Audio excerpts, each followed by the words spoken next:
The magic eye. Let's build up the magic eye. Try putting your hands on your knees, you know where your hands are at this moment. Next turn up your right hand on its side, in a right angle with the thumb on top. You know and see it, don't you? Then lift your right arm up straight, about 30 centimeters. This, you know and see also. Then you put your right hand on your belly button. You know this too. You see this too. Next turn up your left hand, which is still on your left knee, so it is on its side.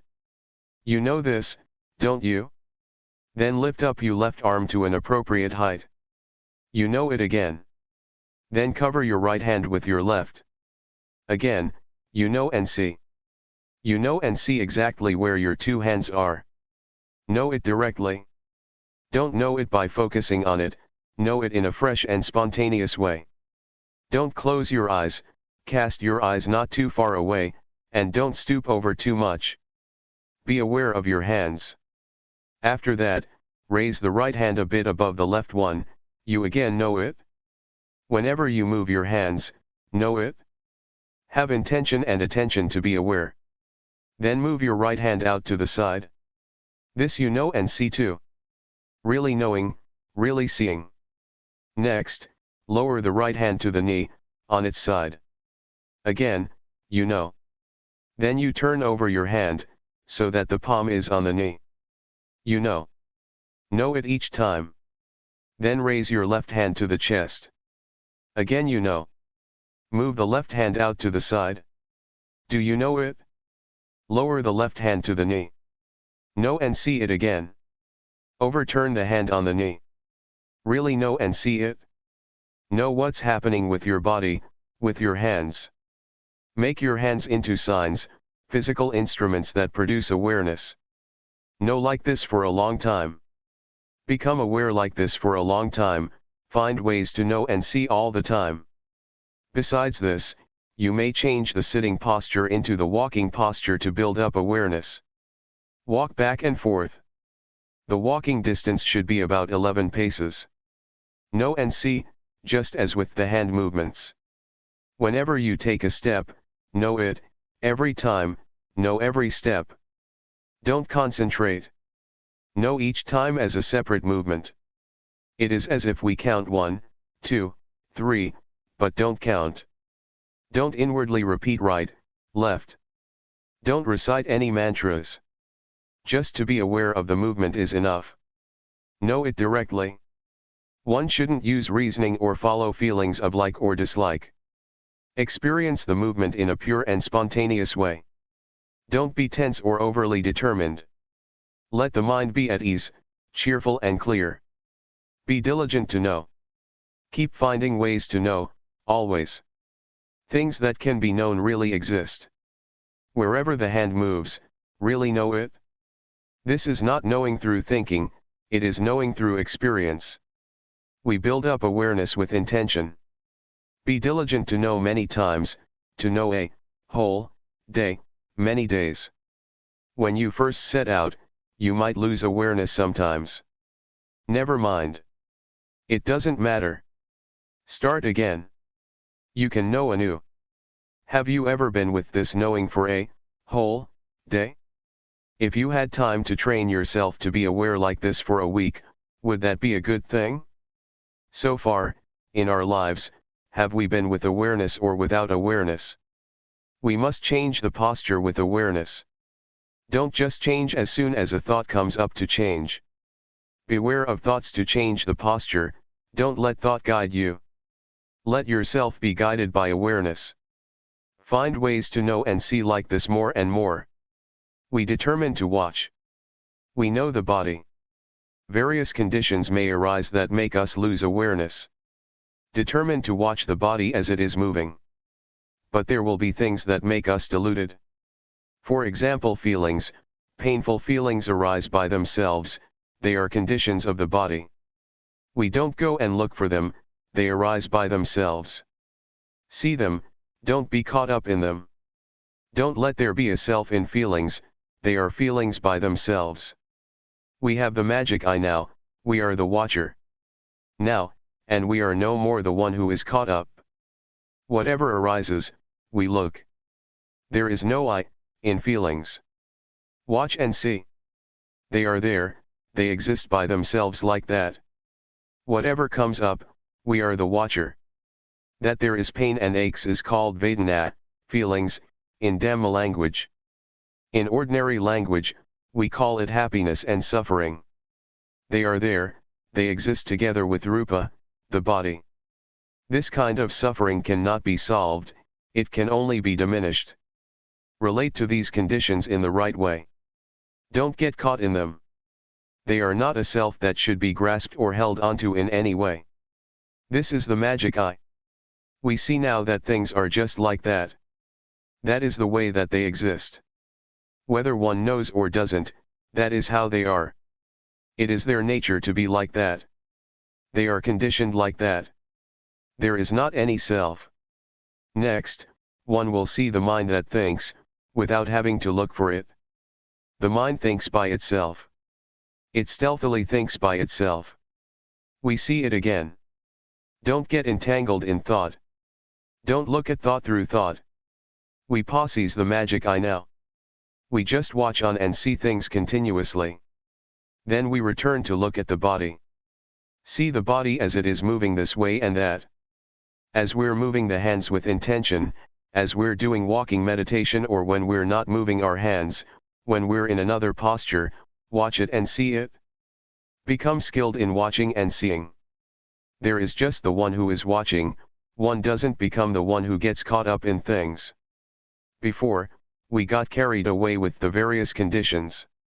We would lose ourselves with pains and aches, with the heat and the cold, with hunger, etc. But now, we know how to separate, the body is one thing and the feelings of pain, the aches, the heat, the cold, hunger, etc. are another thing. The stealthy thoughts about them, is yet another thing. The kind of thoughts that we don't intend to think. We see this now. Don't believe all of those stealthy thoughts. Don't go and follow all those sneakily arising thoughts.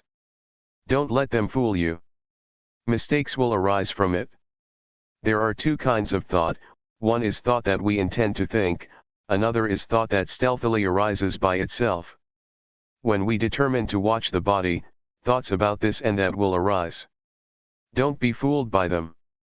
Don't let there be a self in thought. Look at the body that is moving, here and now. Deliberately make movements. Depend on the body as a sign, as a foundation, as a refuge.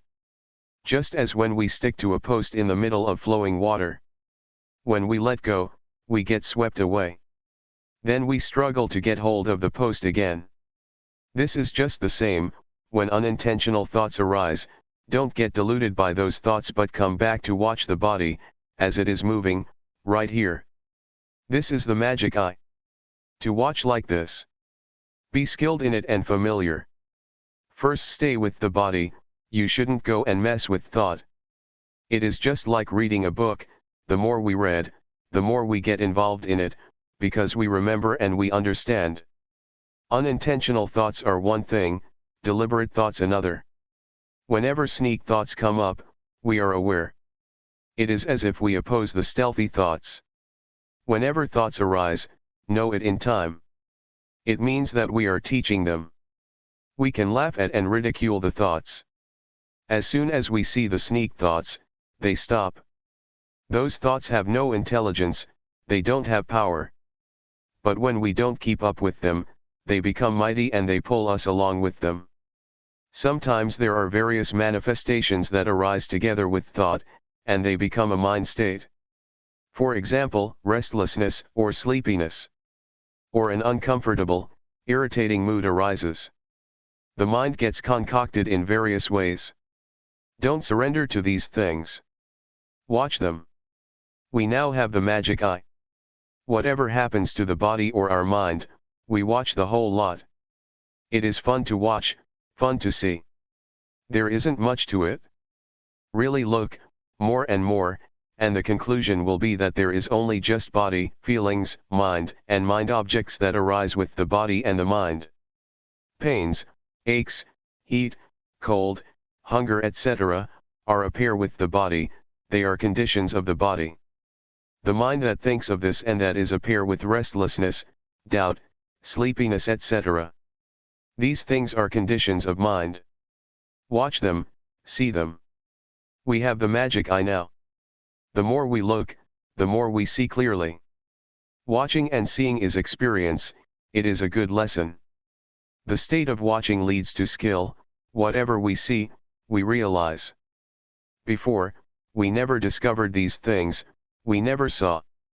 But when we discover and see these things often, we see clearly, just like seeing a person, we remember his or her face, and we know his or her character, that is a good person or a bad person, we know how to associate or not associate with him or her. We see what is what.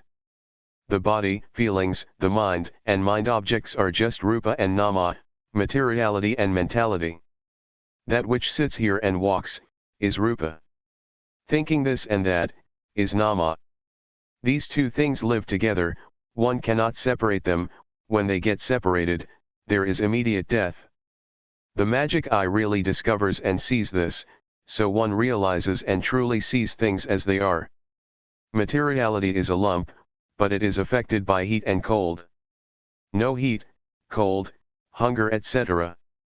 Feelings and thoughts that make us get up, walk and move, that no, are mentality. These two things are together. Sitting here is rupa, thinking about something is nama. The magic eye truly meets with and sees this, one realizes it. Before, we didn't realize it. We were deluded for a long time. We lost ourselves in the various conditions of body and mind. We gave into those manifestations that order things around. They make us laugh, make us cry, make us love, hate, and follow greed, aversion and delusion. We think that all of it is us. We are slaves, serving the various conditionings. We surrender to those conditions that order us about. Rupa, the body, is a lump which is a slave of nama. Whatever the mind compels the body to do, it does all of it. It says to get drunk, to smoke, to take a gun and shoot oneself, to hang oneself, to swallow poison, it does all of it. Just the body itself can't do anything, it can't do anything right or wrong. In moving the hands about, what is it that orders it? What is it that orders it to get up, to walk, to sit, to laugh and to cry? What is it that commands it? Right now, we discover and see who the instigator is. In fact, it is nama, who is the boss. Rupa, the body, is the servant. The magic eye comes to discover and see this. It discovers the truth. The truth is disclosed. Rupa is part of nature by itself, but it is subject to conditions such as heat, cold, pain, sickness and so on. Feeling and thought make it get up, walk and move. Nama is that which knows things. These two things live together, as said before. The magic eye sees into this. Things are revealed. Rupa is a dhamma, natural phenomenon, in itself like that, and there are various manifestations that appear with rupa, for example pain, sickness, heat, and cold. Nama cannot experience it, but it has power. It is cruel and unfair to rupa. The body is already suffering. The body, by itself, has the nature to be subject to all sorts of circumstances such as pain, aches, heat, cold, hunger and so on. These are conditions that happen to the body. And in addition we go and have happiness and suffering on top of that. If the body doesn't feel heat and cold or hunger, it isn't a body. This is just the way it is. Before, we didn't see things like this, and we used to create suffering for ourselves with those conditions, we used to have a self in those conditions. When we come to realize this, we just let them be conditions, over there. We don't create suffering as we did before. They are not a self. Before, when we were hungry, we suffered. We suffered because of the heat and the cold. We took the affairs and conditions of the body to be suffering in the mind, and we took the affairs and conditions of the mind to be physical suffering. Both rupa and nama are not fair to each other. We assume that there is a self in all those things. As soon as we discover this, we let things be nature. There is no self in conditions. We can put things down and let go.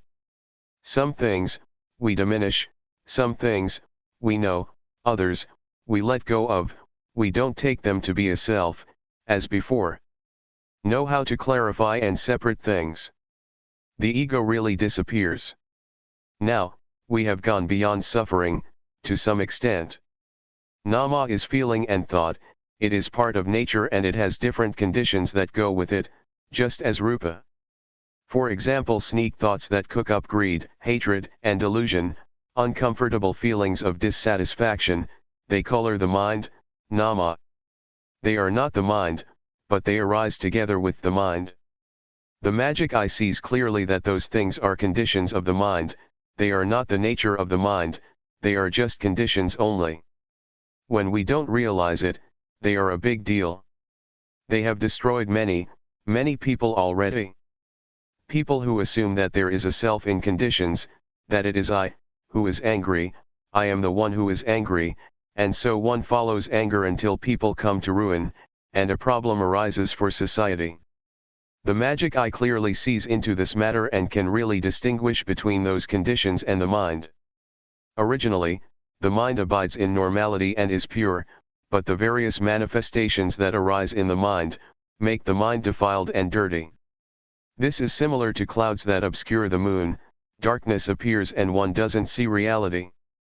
It is like the saying of Angulimala, a bandit who lived at the time of the Buddha and became his disciple. Before, I didn't have realization, I was heedless and blind. But now, I am no longer heedless as before, I have overcome blindness just like the moon that is freed from clouds. The magic eye knows how to separate further the various conditions that happen to the body and mind. They are things that are not permanent. Greed, hatred, and delusion, for example, are not permanent. We can no longer follow them. Especially stealthy thoughts, a thought comes up and greed, hatred, and delusion arise, it turns into defilement and craving, into lust, proliferation, into becoming and birth, of self, they arise and pass away. As soon as we have the magic eye that realizes abreast of the various conditions, it catches them easily. They are no big deal. We see that it comes down to the causes of either knowing or being deluded. There is only just awareness and delusion. If we are aware, everything is normal. Awareness is the grandfather and grandmother of goodness and rightness, it is the birthplace of virtue, sila, firmness of mind, samadhi, and wisdom, panya. Moha is delusion, it is the grandfather and grandmother of everything that is unwholesome, it is the birthplace of anger, greed, delusion, of proliferation leading to suffering. When we are aware, that is, when we have the magic eye, it is just as if we are the owner of a house, we look after the house, when the house has an owner, things are normal and safe. The stealthy thoughts are cruel, they make the mind into a prostitute. The mind without anyone to look after it, without an owner, can think anything. That's how it was, before, when we didn't have the magic eye yet, we didn't see it. But now, we see it, one feels ashamed. When thoughts sneak in, we know in time. It is as if we teach them. It is a good lesson, a good experience. It is like teaching children, when a teacher teaches school children, the teacher teaches whenever the children do something wrong, the teacher solves the mistake for them and they become clever. This is a lesson that is very valuable. May you give a lot of attention to this point of right or wrong, right here is the weak point. Whenever there is something wrong, when we don't see it, the mistake will expand without limitation, and it becomes so familiar that it turns into habit and one can become shameless, doing what is wrong without any shame. Now we have the magic eye and we see the unintentional thoughts. Before, we didn't know, but now we know the stealthy thoughts in time. As soon as we see them, they stop. So we have taught them, we have taught the mind. If there is no watcher, one gets fooled by thoughts. But now we are the owner of the house, we look after the house. Before, it was easy to get deluded by thoughts, but now it is easy to know because we have experience and know in time, we realize that they are conditions and we know their characteristics, we know what their nature is. The magic eye sees clearly that the different conditions that arise with rupa and nama, are not permanent, not sure. They are just like rubbish, they are impermanent, valueless, and they are not any selves. So we don't cling to them as being any self, we throw them in the rubbish bin, that is to say, the three characteristics. The three characteristics of impermanence, valuelessness, and not self, are like a rubbish bin. Impermanence, valuelessness, and non-selfhood belong to greed, hatred and delusion, those things are rubbish. We now have and see the place to discard them. It is like having a rubbish bin in front of your home. When we have a bin, our home becomes clean. Now, we don't have rubbish, as we did before. Before, we had rubbish all over the place, there were stains of love, stains of regret, stains of loss, stains of gain, of desire, anger, delusion, we were filled with these things. But now, it is really clean. The state of watching and seeing, and on seeing not getting caught up in it, is like a garage to repair cars, things really get back to normal, without traces. Let's compare it with a second-hand car, it has been used a lot, it has bumped into things and is completely dilapidated. Now, it goes to the garage. Awareness is the garage. The state of looking and seeing, of not being caught in things, is the mechanic. This restores the body and mind back to normal. It really does. It becomes brand new. It really overcomes its previous state. We stop searching for teachers, we are fully confident because we really make a discovery, we know the direction to go in, we open our eyes. It is comparable to learning how to read, as soon as we can read a little bit and understand what is right and what is wrong, we know how to solve, how to uncover things. To solve problems can be taken to be an art, to change wrong into right, to change suffering into no suffering. To be diligent in turning bad matters into good ones, is what mind development is. On seeing a mistake, one corrects it immediately. Be enthusiastic about rectifying, altering badness into something good, what is wrong can really be changed into right and we can do it. It arises so that we can set it right. Realize and really see clearly into rupa and nama. What is their nature? What are their conditions? We don't give in, like before. We are free, we can liberate ourselves.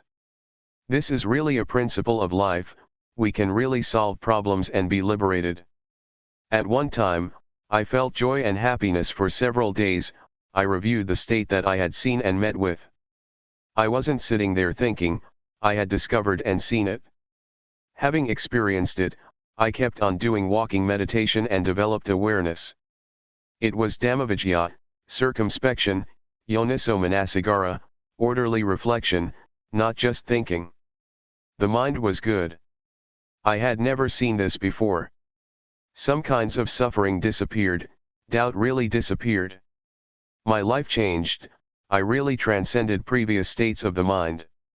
One may call it Vipassana, insight knowledge. Talking about this, it is a profound experience of life, from the past. Let me talk about it a little bit. When I was still a layman and I was developing awareness, Luangpor Teean walked over to me and asked how I was doing. Well, I told him without feeling afraid in any way, I know Rupanama Luangpor. Luangpor protested, people who don't know Rupanama are crazy. I immediately answered, yes, before, I was really crazy, but now, I'm no longer mad.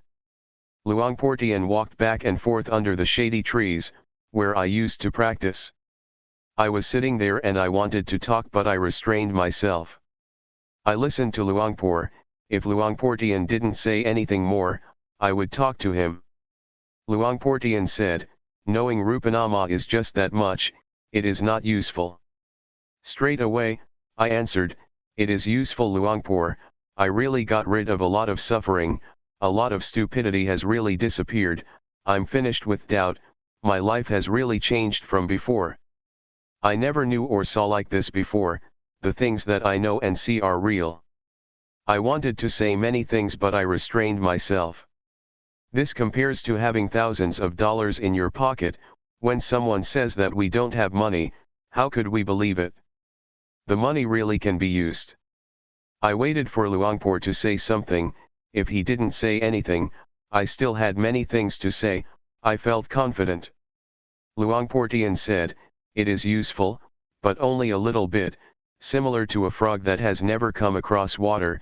When it finds some water in a coconut shell, having struggled to find it, it can play and drink, but it's only just a little water in a coconut shell. If it's happiness, it's only a little happiness. If it's knowledge, it's only a little knowledge. There is still much more water in a pond. Your knowledge is just a little bit of basic knowledge. Do you really know? I answered, I really do. I was still a layperson at that time and I had never known or seen anything before. If you practice more, wouldn't you know more than this? Yes, I will keep practicing without wavering, I won't practice any other way. Luangpor Teean taught many things. He said to do the rhythmic meditation and walking meditation faster than before. Work with the mind, watch the body with sati, awareness, watch the mind with sati, watch the mind with the mind. Watch and see suffering, watch the suffering of Rupa and Nama, Rupa Dhamma and Nama Dhamma, the disease of Rupa and Nama, the convention of Rupa and Nama. One is very confident, the path reveals itself. It is like demolishing a house, we know what to take apart, what to do first and what later, things go in one direction. It is similar to having found a path, we can walk easily, conveniently, and comfortably. We watch and we see suffering, we see the suffering of Rupa and Nama. Rupa has a lot of suffering, it is waiting for us to look at it, from breathing in and out, swallowing saliva, blinking the eyes, to standing, walking, sitting, lying down, eating and making bowel movements. They are ways of the body to relieve and diminish suffering. The body is a lump of many kinds of suffering, so many that I am not able to describe all of them. On seeing like this, one feels sad and has pity on the body, until tears well up. Before, I smoked cigarettes. How can one still burden the body by giving it cigarettes to smoke? I stopped smoking. This insight spreads effects to anger, desire and delusion which create suffering for the body. The mind is suffering as well. We see the suffering of Rupa and Nama. The body and mind affect each other, they don't treat each other in the right way. For example, heat, cold, hunger and pains, create suffering for Nama, until one is unable to sleep at night, unable to eat, and sometimes diseases, pain, and even paralysis arise because one thinks a lot. All kinds of stomach disorders arise. Let me give an example. At one time, I went to teach the Dhamma in the north, 3 monks came with me. We traveled in an orange car. We had to sit in the back, squeezed together. It was summer and the weather was very hot. The driver stopped for a long time but didn't turn on the fan. The other monks complained that it was unendurable. One could see the suffering on their faces, they were sweating. I was sitting on one side and said inwardly, I can endure it, never mind, it's just like this. Someone who doesn't understand nature, nor the conditions of body and mind, is punished with agitation. There is suffering in the mind, there is a self in the agitation, one loses oneself in the agitation, until there is suffering. If we have realization and know how to separate Rupa and Nama, they don't have to affect each other. When we realize this, justice arises between rupa and nama. The state of seeing, the awareness that watches, is neutral, justice arises. Awareness is the source of all goodness, the market of goodness. Justice has to arise from us first. It would be difficult to find justice externally. The magic eye sees like this, and it is just as if rupa and nama are not going to oppress each other anymore. They go their separate ways, from that moment onwards until now. We realize the nature of rupa, we know what the conditions of rupa are, we realize what the nature of nama is, we know what the conditions of nama are like. We review the things that we know, this clarifies things and we can really be free. This penetrates down to the diseases of nama and rupa. The diseases of the body and the mind are innumerable, this gives rise to a strong feeling of disenchantment for suffering. One clearly sees suffering and is able to get out of suffering. The body and the mind act, they do good or bad, because of this rupanama, they abandon evil and do what is right, because of this rupanama. Real confidence arises about this. Another thing is rupadhamma and namadhamma, it is their nature, it happens by itself, nature reveals itself.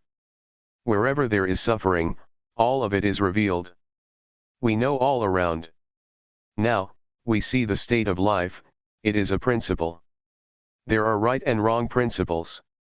Before, we used to believe all sorts of thoughts, for example, knowing what merit is through thinking. Thinking according to what people say, thinking that one gets merit from this or that, from something external. Sometimes, making merit is just a matter of rituals and praying, something external, and the fear of doing evil is just thoughts about falling in hell, or becoming a hungry ghost, a demon. But now that we have discovered and seen things, we abandon what is evil and do what is good, that's what we use the body and mind for. Doing good has a good result, doing evil has an evil outcome. This is what religion is, religion means oneself. Not thinking, doing, or speaking evil things. If anybody still thinks, does, or speaks evil, it means they are still without religion, even though they may say, Buddhang saranang gacchami, Dhammang saranang gacchami, Sanghang saranang gacchami. I take the Buddha, Dhamma, and Sangha as my refuge. This is talking like a parrot, those people still don't have a religion. Merit or wholesomeness is the mind that is good, the mind that has realization, that really sees things, that is wiser than before. The magic eye sees like this, it experiences things like this, there is no need to ask anybody whether one gets merit or one is doing evil. It is similar to having eaten one's fill, do we go and ask someone whether we are full yet? We can answer that ourselves, there are no questions, only answers. Others can't give the right answer, we have to answer ourselves. When there is watching, seeing arises, when on seeing, there is no being caught up, it is liberation, it is right there. The various kinds of suffering let us know. Relate to it in the right way, some kinds have to be diminished, others have to be known. Before, we didn't have realization, we thought that all of it was self. In reality, things are, just like that. It takes a lot of trouble and misunderstanding to come to this insight. When the magic eye is there and one really sees it, one really awakens from suffering. This is called Buddha. Literally, the awakened one. Now, we have reached Buddhism, the mind knows and awakens from suffering, it is not asleep, it is not deluded, it is not heedless, it is disenchanted with the mass of suffering of the body and the mind. Greed, hatred, and delusion don't have a foundation anymore. One sees the path, sees proof, what is true and what is false. The magic eye clearly sees like this and joy arises, it is just like we have completed some job successfully, it is only natural to feel proud. The truth is revealed, nature teaches, the time has come. One penetrates convention, which is very different from these words. It is an appearance, like light destroying darkness. That's what happens, at that time. Convention cannot remain, it is seen and penetrated. One inclines to the direction of freedom from suffering, one might say. Whatever goes in the direction of suffering and delusion, collides and goes to pieces, that's what it's like. Seeing convention means to see that things fall in the hands of I, all kinds of stupidity and delusion abide in the forest of convention. That's what the magic eye sees, nothing can conceal it. This really dismantles foolishness and illusion from the mind. Both body and mind are really light. Similar to carrying a heavy load many days, a long way, when someone takes the load off our shoulders, we feel so light that we can hardly stand on our feet. The mind is so light and empty, that it seems that our feet don't touch the ground when walking. Body and mind really feel light. Stupidity, foolishness, and delusion are shattered, even before we've started to use reasoning, they just drop off. It is like spotting a wild animal, as soon as we see it, it sees us, and it runs off without us even chasing it away. There is an enormous amount of convention, the world is full with it. I'm not able to describe all of it. Material things, words, fame, convention takes it all in. It is real in the ways of convention, but not real in the sense of ultimate meaning, paramatha. There is a self in all of this convention, my love, my hate, my gain, my loss, my likes, my dislikes, mine, yours, I'm better than you, you're worse than me. I and you, it's full of it, until it becomes clinging, and discord, arguments and fights arise between mine and yours. One loses oneself in convention. One thing is assumed and liked by some, but disliked by others.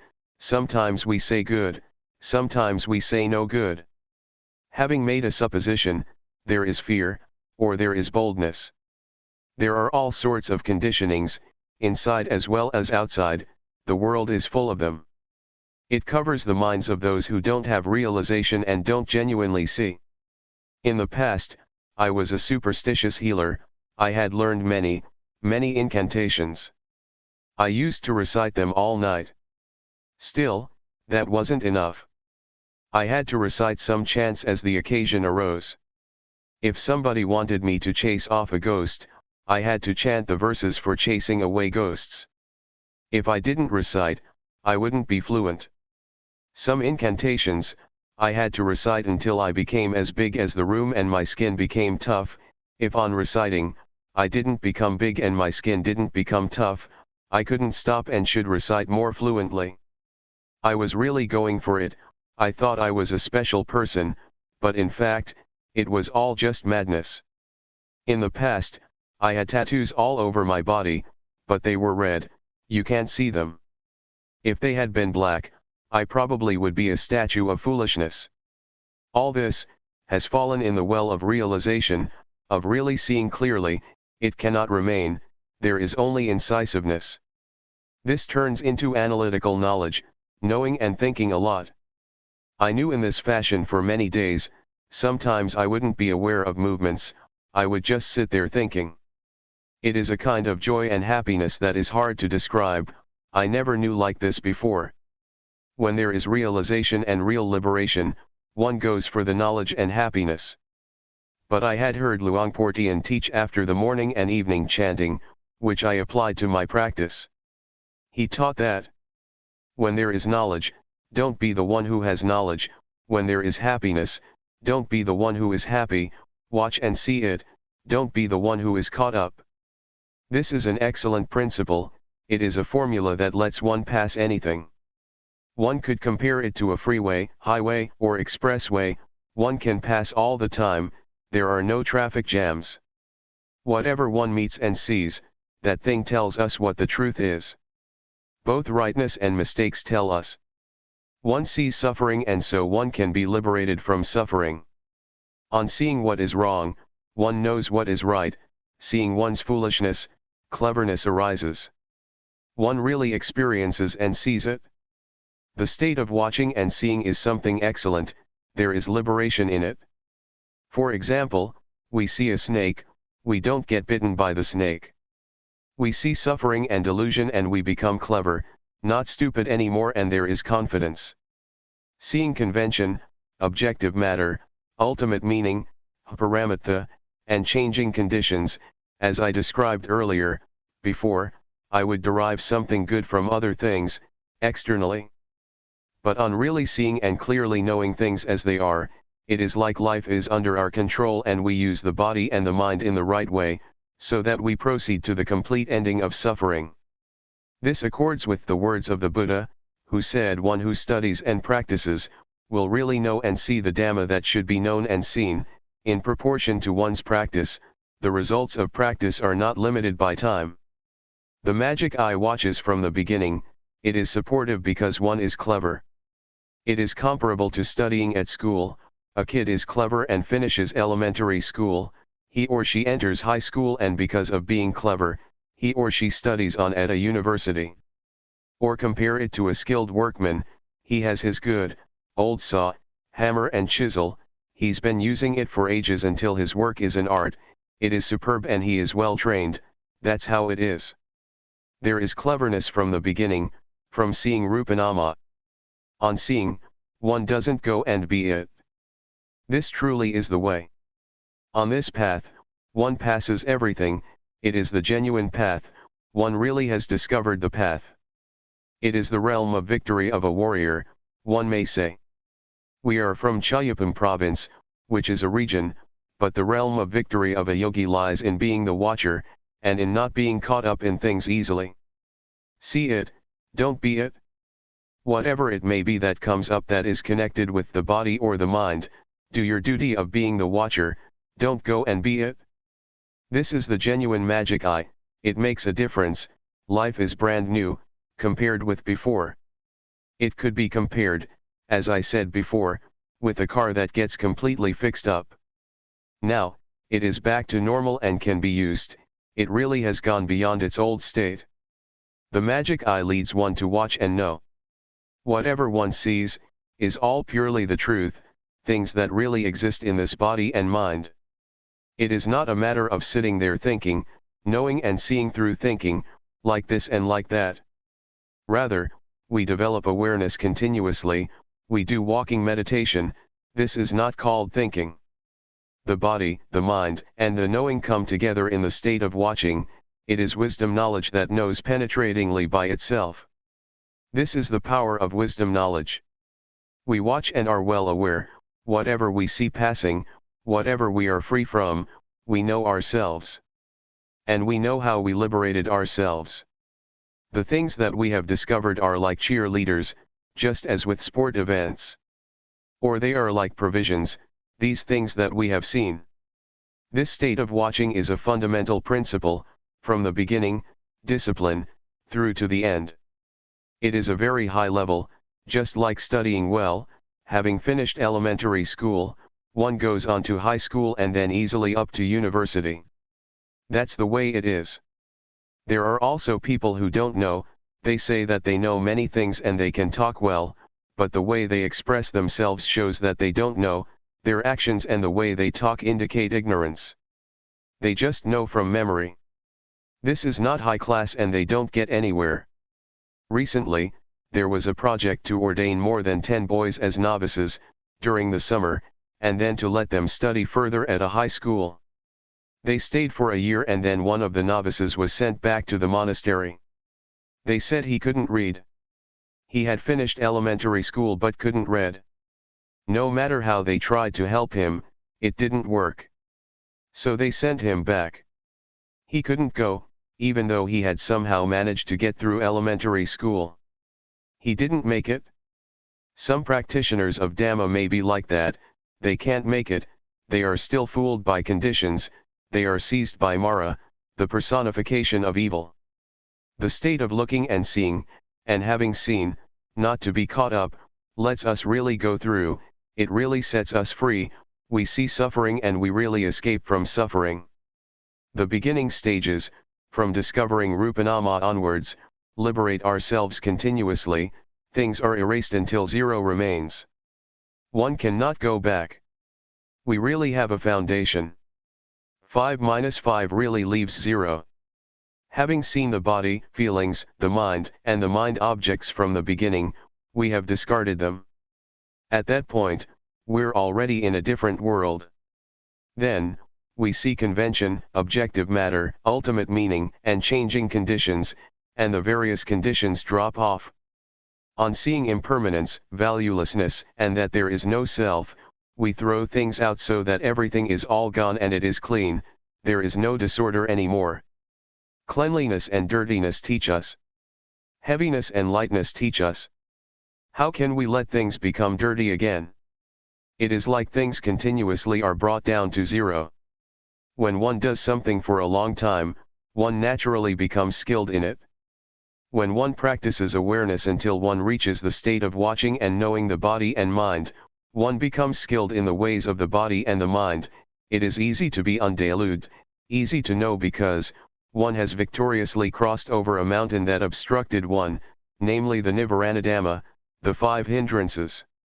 There is readiness to see thought, one is tuned into stealthy thoughts. One is faced with them, suddenly. They come through a door, and the state of watching is already at that door. One hits them on the spot. The sneak thoughts are at the end of their tether, they are destroyed, that's what they deserve. Before, we saw them too, but we saw them glossed over. Now, we see them openly and in time. They cannot be concealed again. It is as if the state of looking is the judge, and the sneaky thoughts are the accused who confess because there is evidence. They surrender and can't escape. The truth appears. There is no way to deceive or cover things up anymore, they have lost completely. Stealthy thoughts are the origin of suffering. Conditions have deceived us for a long time, we only just found out now. This may be called a victory in life, it was a profound experience in my past. Let me talk about it a bit. At that time, I was sitting in my hut, close to Luangpor Teean's hut. This hut was made from the wood of a coffin, the paper was still stuck to the planks. It was made into a small hut. This really is the profound past of my life. At the Adhiṭṭhāna forest, a monastery in Loi province, almost 30 years ago, people were practicing very diligently. After the meal, we would take our bowls mindfully back to our huts, we would look after ourselves. When sitting in the hut, we would leave the door half open, that's what Luangpor Teean told us to do. Someone who closed the door of his hut, was assumed to be taking a nap in the daytime. When Luangpor would come by, he didn't dare to knock on the door, being afraid that the person inside would be asleep. These are meaningful memories of my life. The magic eye discovers and sees the stealthy thoughts, and the sneaky thoughts are the loser, they fall apart. It is a bit like bowling, I saw on television how the ball scatters the pins about. It is similar to that, the whole region falls over, they affect each other. The I, that used to exist in sneak thoughts disperses like a little wave. It is similar to seeing convention, suffering, foolishness and doubt drop off. Anger, desire, and delusion are pacified until hardly anything remains of them. That's what they deserve. Anusaya, latent tendencies, habits, stealthy thoughts, and proliferation shrink back, it is the destruction of everything that is not right, there really is no lingering to all that. Thoughts that arise stealthily are very dirty.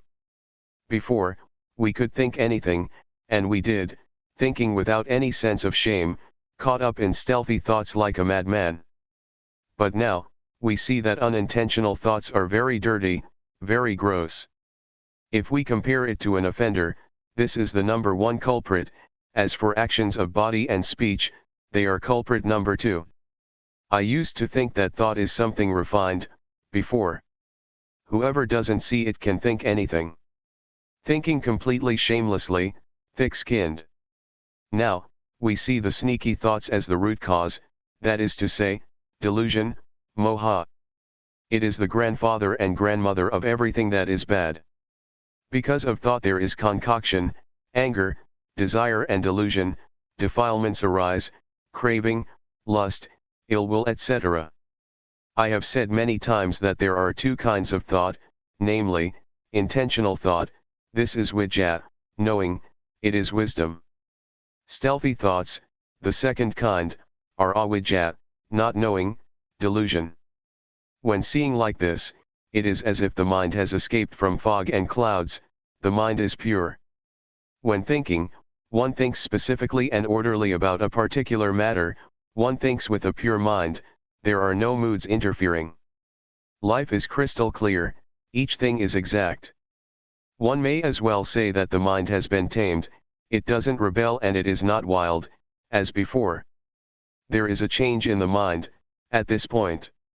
The mind is on a higher level than before. At this stage, I could say to myself that I am a human being. Before, I used to be a man who would have ups and downs. I would be affected by everything, the mind would get carried away with all kinds of conditions. But now, it can no longer be like that. This is what it means to be a human being. Being over-serious and tense, the mind that goes up and down, these conditions are worthy of being fed up with. I feel ashamed of those states of mind. Putting it another way, at that time, I was an angel because I had a sense of shame towards myself. I didn't dare to do, say, or think bad things. Even though somebody else might not see it, I would see it myself. I am ashamed of evil, of unwholesome things.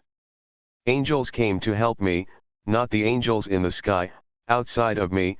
This kind of angel came to support me, it helped me not to have troubles and suffering. I was a god, because I had only loving kindness, compassion, sympathetic joy, and equanimity. The mind was full with love and kindness, without limitation. The mind was stable, not shaken, like a solid rock that doesn't tremble in the wind. Now I have a home. I am the watcher. It is a victory that is safe. It is the peak of being a human being. I closed the doors to bad destinations. I can guarantee that I'm not going to be a hungry ghost, a thick-headed demon, a hell being or an animal. Now, I have a refuge, life is stable. I am definitely a human being, the mind is exalted, like someone who is on a high place, he or she is able to see people who are lower. We've trained the mind and it really is finished with its wicked tricks. The mind is exalted. Being born as a human being is a great gain. It is a great gain because we can train ourselves to be aware, until there is no more sneak thinking to be found. This arises from training oneself. It is not as if we are a human being as soon as we are born. When one takes ordination as a monk, a senior monk asks in the ceremony, "Are you a human being?" The candidate answers, "Yes, sir, I am a human being." Before you can be a monk, you have to be a human being. One has to train oneself well, until the mind changes, then one has a foundation and one has the right to ordain. One doesn't act, speak, or think in evil ways.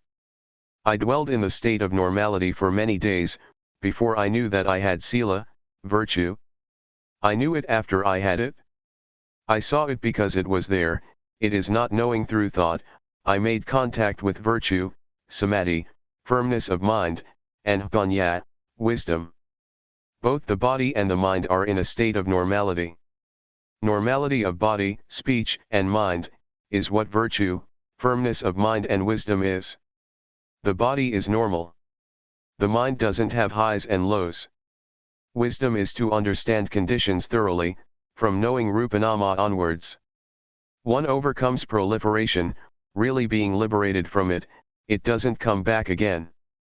It is like we have a good job and enough money, there is no hardship as before, no more struggle and endurance. Virtue, firmness of mind and wisdom, together with the angels and gods, all come to aid. Someone who is angry, who has desire, is deluded or is suffering, is a poor person. It is like that. Even though I was doing walking meditation and building up awareness, it all came together in just being the watcher and the knower. It is the same seeing. This is the eye that sees the Dhamma. At this stage, one has escaped from danger, on one level. The hindrances, delusion, and restlessness don't come to bother one is going towards having virtue, firmness of mind and wisdom, fully. The state of watching and seeing, and on seeing not being caught up, is the path. This is what it means to live the spiritual life. Purity arises, virtue is pure. The six senses, i.e., the eye, ear, nose, tongue, body, and mind, become composed by themselves. One doesn't have to sit with the eyes closed in order to get away from something. While doing walking meditation or standing, one can have a mind that is firmly established, samadhi. One advances to the state where there is only just watching. One is no longer a servant of conditions. There is the unconditioned, visankhara. This is something different, it's another world. Sometimes, I would review the stages of practice that I had passed, the principles that I had discovered, how I was liberated in stages. It's like going on a long journey, one passes this town and that village, leaving them behind, which indicates the direction of the goal. Let me give a comparison. At one time, I traveled to the south to give Dhamma teachings. The distance is about 1,500 kilometers. A driver took me there. He said it would take about 12 to 13 hours. I thought it would take longer because an air-conditioned bus, leaving from Bangkok, takes 15 to 16 hours. From Chayapum province to Bangkok is nearly 400 kilometers. It wasn't very long and we were past Bangkok, having the midday meal. The driver drove quite fast. This really indicates the direction our destiny is in. We reached the place in the south as the driver had predicted. This is just the same, practicing Dhamma is like that. When one practices in the right way, it is like rolling a boulder down the hill or like sitting in the right bus, it will take us to where we want to go. It is really safe, one really experiences merit and wholesome things, one really shuts the door to bad destinations, one really continuously overcomes dangers. Entering into the state of looking is life summed up, leaving just a handful. There is nothing messy, as before. Life is simple, without burdens. This state of watching is the diamond of the Dhamma, it penetrates down to the Sanyojana, fetters, it is the point where the door of reality is opened, nothing can obstruct it. Whoever trains him or herself in this state of watching, will pass through everything. It really is the way, it is the living of the spiritual life. One is able to destroy the ego.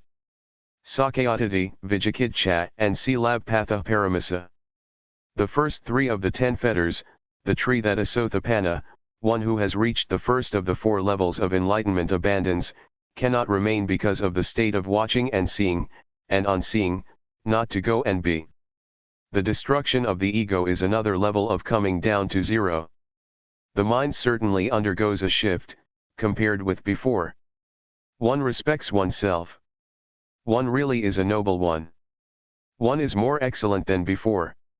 I used to hear Luangpor Teean teach that there are 3 levels of goodness, namely, good, better, and best, that's how he taught. One truly can be a noble one. This state is the meaning of a noble one. In the evening chanting, there is a passage that says that, the Sangha is born from the good Dhamma and practices well. The Sangha is not born through ordination chanting, that is just convention, it is true in the ways of convention.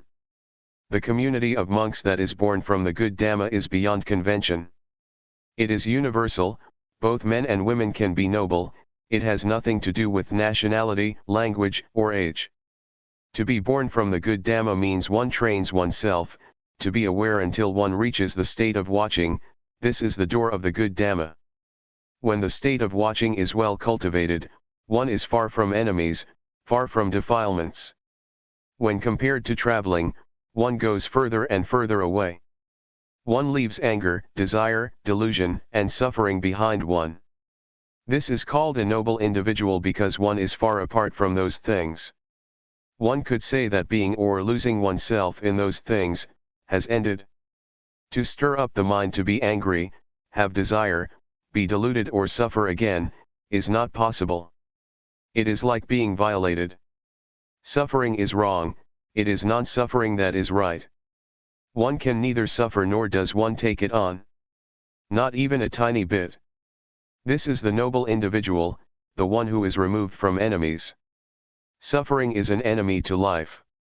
One is far away, one is not stained, there is supreme sila, supreme samadhi, and supreme panya. There is complete normality, which is the standard of life, one may say. It is the freedom of life. It is nature.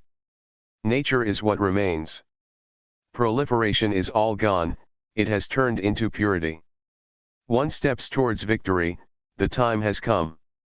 Things have become easy, whatever we watch and see, finishes. There is nothing stuck in our minds, zero. Things drop off, we don't want them, there is only emptiness. Taking the mind as measure, when one has desires, it shrinks up all the more, it is all the more deficient, but when it is empty, the more full it is, the more perfect, the more sufficient. It is like the saying of Adhiṭṭhāna, who was an arahant, fully enlightened one. He said, "The world is by nature unsatisfying, there is no fulfillment, and people are slaves of desires and defilements. Nobody can ward off the world, nobody can be above the world. The world is form, sound, smell, taste, touch and mental objects. The eyes, ear, nose, tongue, body, and mind are never content. Who can find fulfillment and satisfaction from form, sound, smell and taste? And whoever hopes to be in control of happiness and praise, will be disappointed. Don't claim to be the owner of things, because when things are separated from us, you will suffer, feel bad and be broken-hearted. We have the opportunity to become skilled in studying our life, it is the art of extinguishing suffering. It is like walking on a smooth path, not bumpy. Now we have come to a point, where it could be said that there is friendship in our lives, it is the standard for our lives, one cannot return to that state of bumpiness anymore. It is genuine experience. This is not just sitting there thinking about it. When reaching this point, things come together as one. It is the state of watching, it is wisdom knowledge. As I said before, this is being far away from enemies, one really has overcome enemies. The ego has really been nullified. Irritation, conceit, holding to views, sensual desire, desire for forms, formless desire and clinging, have all come to an end, the cankers of sensuality, being, and ignorance have been destroyed. It is the knowledge of explosion, finished, the whole lot of it. Whatever is not Dhamma has all disappeared. Life has tuned into the spiritual life. Really pure and liberated. The body doesn't do anything bad, the mind doesn't think anything evil, and speech doesn't say anything that's no good. They have been pure for a long time. All defiled actions have dried up without anything remaining. It is like a dried out fruit that, all black and shriveled up, still hanging in the tree, it doesn't have any effect on the tree, it doesn't have any seeds and it cannot grow up anymore, even when planted. I bring up some comparisons because the truth is hard to express. Purity and perfection are powers. They make things easy, just like rolling a boulder downhill. There is supreme virtue, supreme firmness of mind and supreme wisdom, the aggregates of sila, samadhi, and panya. There is security and one enters the realm of the noble ones. It is the superb path, the exquisite path. It is not knowledge, it is not reasoning, it is beyond reasoning. It is as if things are dispelled, there is reflection on the Dhamma, it is dispelled and joy and happiness remain, that also is dispelled and the knowledge of equanimity is what is left, that is dispelled and there is not any self anymore. It is the remainderless extinction of perception, one cannot find any perception, not even a tiny speck of it. Talking about emptiness, this is emptiness, talking about fullness, this is fullness. It is full of nothing, and it is void of all kinds of having and being. It is comparable to a flood, the flowing water sweeps the rubbish away from the streams and canals until it is all gone, one attains to the knowledge and fruits of practice. It is nature, it is the law of nature. It is like green bananas ripening and becoming yellow, the astringent taste turns into a sweet taste. This is nature, this is the law of nature, it has nothing to do with reasoning. One doesn't know exactly how the lock is opened, it is the Dhamma, it really is the law of nature and it is beyond speculation. It is as if the body, feelings, perception, volition, and consciousness have a job, they have their duties and they are diligent at doing their duties.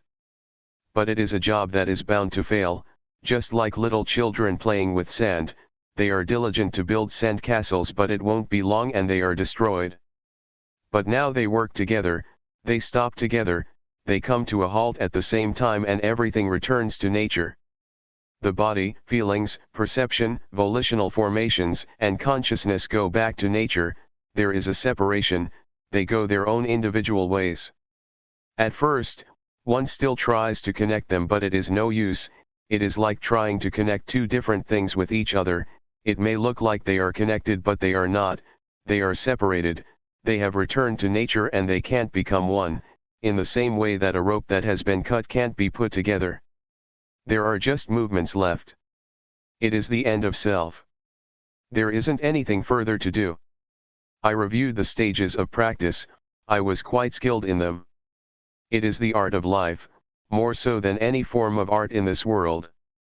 It is the state that is beyond birth, aging, sickness and death, it is the final destiny of life, all forms of life must reach this point. It has been worthwhile that my parents have raised me, that was in order for me to come to this ultimate goal, right here. It has been worthwhile, all right? This is not sitting there, figuring things out. To be in that state, is not the same as knowing it. When life has come to this point, everything falls in place, the only thing left is just movements, of body and mind. Insight, the fruits of practice and nibbana, coolness, really exist. The Buddha, the Dhamma, and the Noble Sangha really exist. Non-birth, non-aging, non-sickness, and non-death, really exist. The magic eye induces you to watch, see, and know many things, up to the last goal of life. I'm just summing it up, I don't give a lot of details, just the states that can be found in our bodies and minds. I'm talking about us, people, from the beginning of building up awareness with the body and the mind, both the body and the mind are objects for awareness. Then, we come to the state of watching and one is the one who sees, not the one who is caught up. One continuously discovers things about the body and the mind. One has realizations and sees clearly. There is nothing that is concealed or hidden. On seeing what is wrong, one overcomes it, on seeing suffering, one overcomes suffering. I would like to make this known, so that you may all try out studying and practicing it, developing the knowing a lot. When you see that there is a mistake, solve it, when you see that it is right, develop it. I'm talking here, as a Buddhist. We practice in partnership, everybody is responsible for building monasteries, making merit, and being generous. Some people donate money to build a monk's hut or erect a meditation hall, this makes it convenient to practice. Others establish a fund to provide for food. In this monastery, Wat Pa Sukatho, there is such a fund, quite a large amount, so we don't have to worry about food. Then, there is the Dhamma, the teachings, when you put them into practice, you will be able to truly know and see those things, that should be known and seen. And the results will come, regardless of time and place, one will know and see the Dhamma in accordance with one's practice. I have the intention to be your friend and I am sure that I won't lead you along the wrong path. There are many places, lit institutes, all over the place, where one is able to study. We take it, practicing Dhamma, to be a profession. The details and solutions, you will experience and see when you put forth effort to be aware. Really be aware of the body and the mind, as I have been introducing since the beginning. Be diligent in knowing, don't go into the kind of peacefulness where you don't know anything, where the mind is under the power of delusion. Sitting in peace is laziness of the mind. To pay attention and to have the intention to be aware, is diligence of the mind. Therefore, being diligent can turn into the great foundation of awareness, Adhiṭṭhāna. When you have a lot of awareness, delusion diminishes or exhausts. Awareness gives rise to virtue, firmness of mind and wisdom. When there is awareness, the six senses automatically become composed. Awareness creates merit and one can let go of evil and unwholesome things. Awareness makes one understand what religion and Buddhism really are. One gets answers from being aware and one will experience all things, wholesome things as well as unwholesome things. There are no questions, there are only answers. One has to answer oneself, others can't give the right answer. One will get the answer to the questions, what does non-birth, non-aging, non-sickness, and non-death mean, and what is the great foundation of awareness? A staff of teachers gave Luangpor Teean the title, Principal Teacher of Developing Awareness, in this age. There is happiness in sitting with the eyes closed and the mind peaceful, as long as one abides in peace. But as soon as one comes out of that peaceful state of mind, there is still anger, desire, and delusion. The senses are not yet steadfast, one still evades things. In developing awareness according to the standard of the foundations of awareness, one must be diligent to know, to build up the quality of knowing a lot. Don't enter into peacefulness to the extent that one doesn't know anything. Know in time the proliferation in the mind, until you can control the arising of mental formations. Developing awareness is like looking after oneself. One sees the movements of the body and one sees the stealthy thoughts in the mind. Always be aware in time. As soon as one becomes aware that a thought has sneaked in, the thought will stop. It is just as if we teach the mind. When the mind gets taught more and more often, the mind becomes tame and it is easy to not have sneaky thoughts, it is easy to know. It all comes together in the knower, the watcher. Teaching oneself is valuable at the time that one is caught up in stealthy thoughts, and one discovers that one is being deluded. This is a very good lesson, a very good experience. It is only awareness that is able to see delusion. It is definitely not the kind of peace that doesn't know anything, peace under the influence of moha. Rather, it is awareness that makes one gain liberation. As soon as there is awareness, there is liberation there also. For example, one sees a snake and the snake doesn't get a chance to bite us. When awareness has been developed until one is skilled in it, one arrives at the state of seeing. This is the eye that sees Dhamma, that sees suffering, and therefore, one goes beyond suffering. According to the principles of the Four Noble Truths, one sees suffering and gets out of suffering, is liberated from suffering. Seeing the origin of suffering, seeing the cessation of suffering and the path leading to that cessation, works in the same way. In practicing Dhamma, no matter what technique it may be, it must be a way to develop awareness, to be aware. If there is no awareness, it is not called practicing Dhamma. To develop awareness is a universal principle, no matter what religion you may hold to, what nationality you may have, whether you're male or female, young or old, if you breath in and out, turn up the hand or raise the arm, and you're aware of it, we're one, we're the same. We know in the same way. This is where religions meet, at this point. Awareness has nothing to do with rituals. Awareness is awareness. It belongs to the one who is aware. Don't view it only as a form.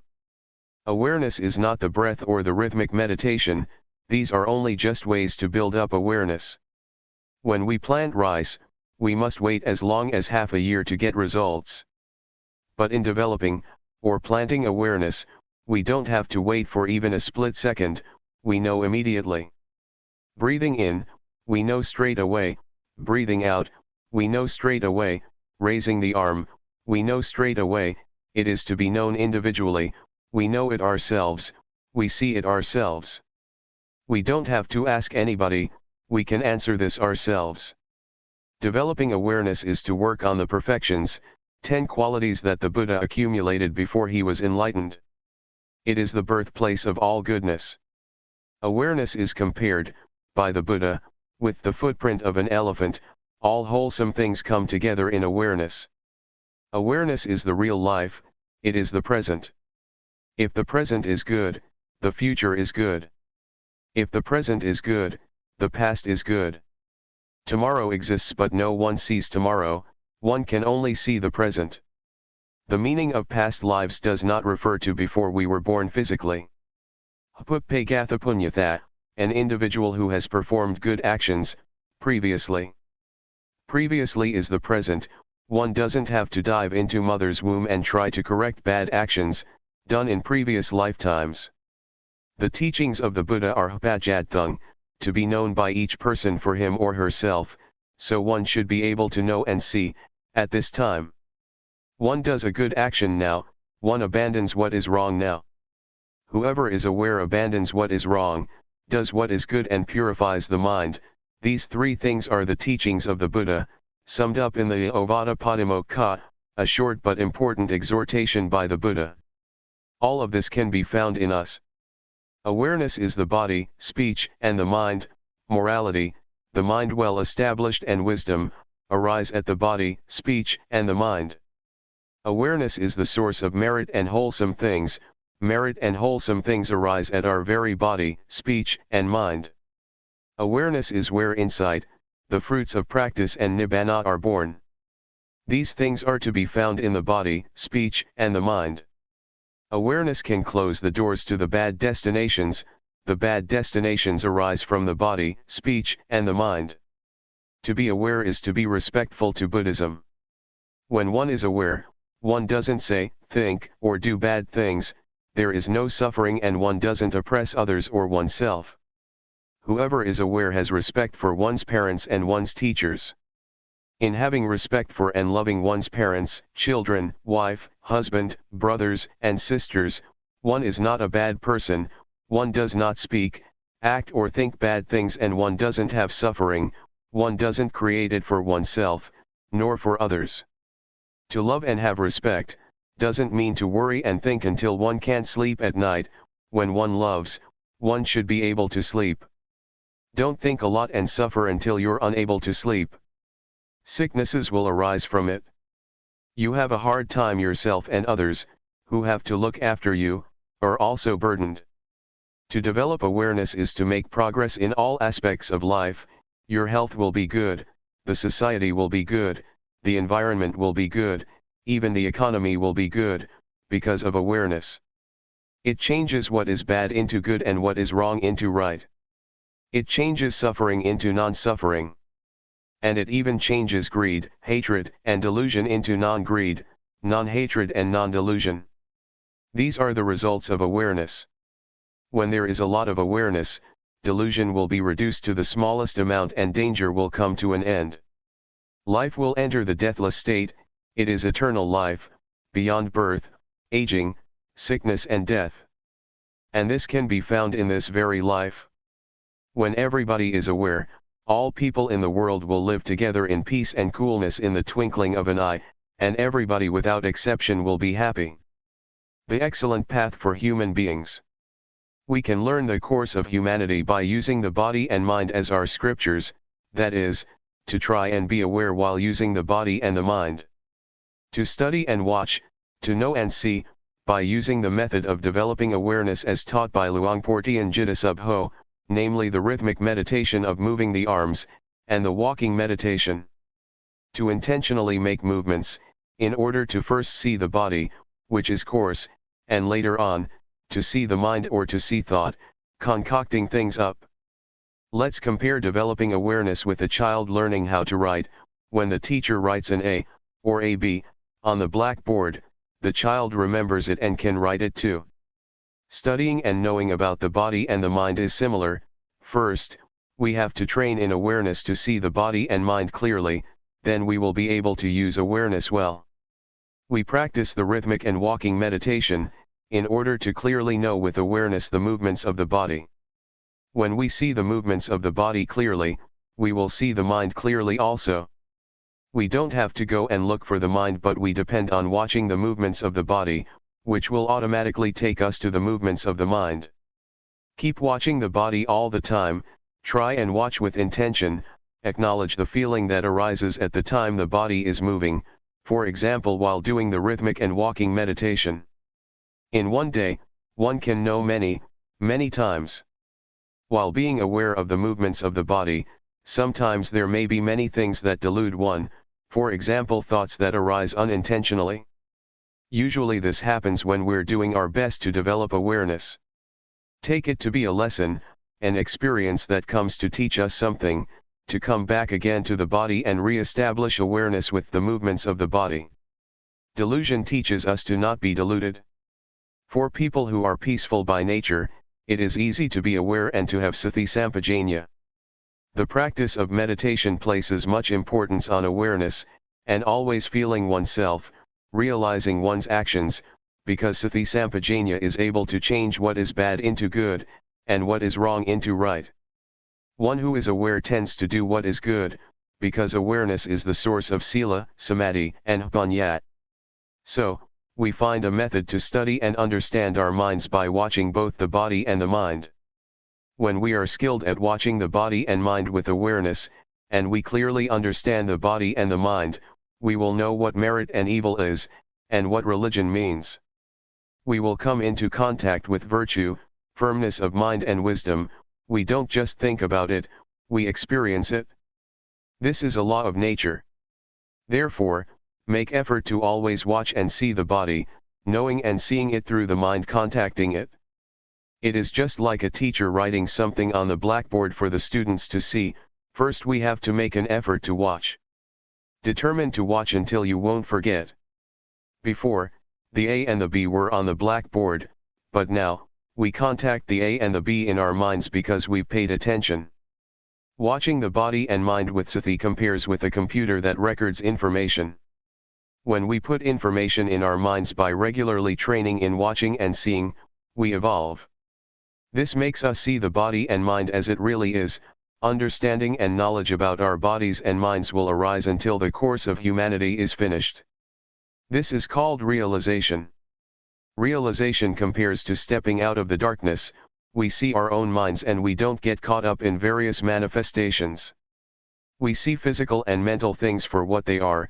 We see the nature of both the body and the mind, and we see what kind of physical and mental manifestations there are, for example, heat, cold, like and dislike.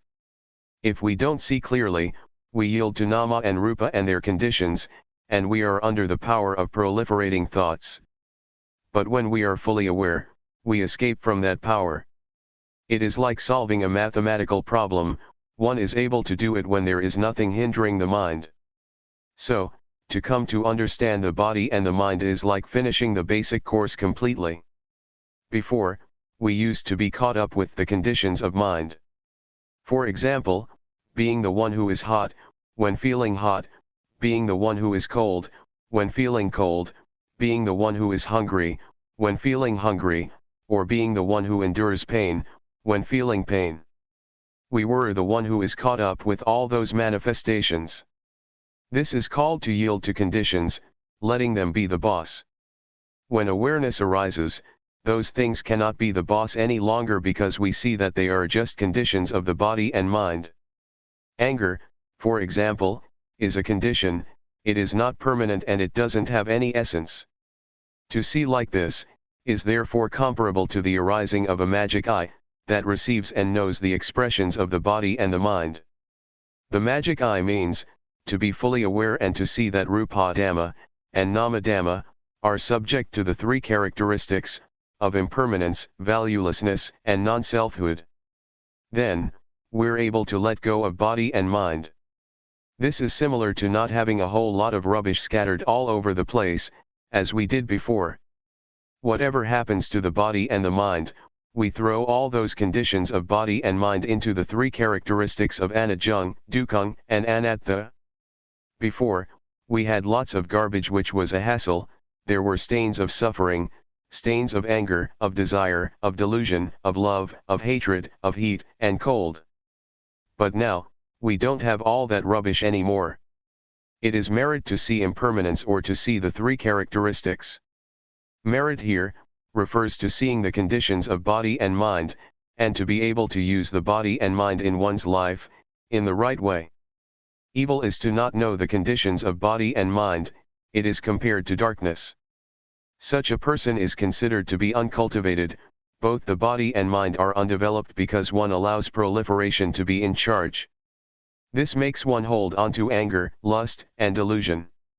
Sometimes one lets anger be there for several days.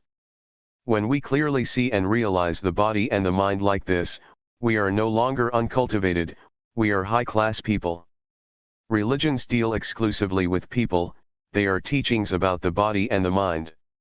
We all have a body and a mind.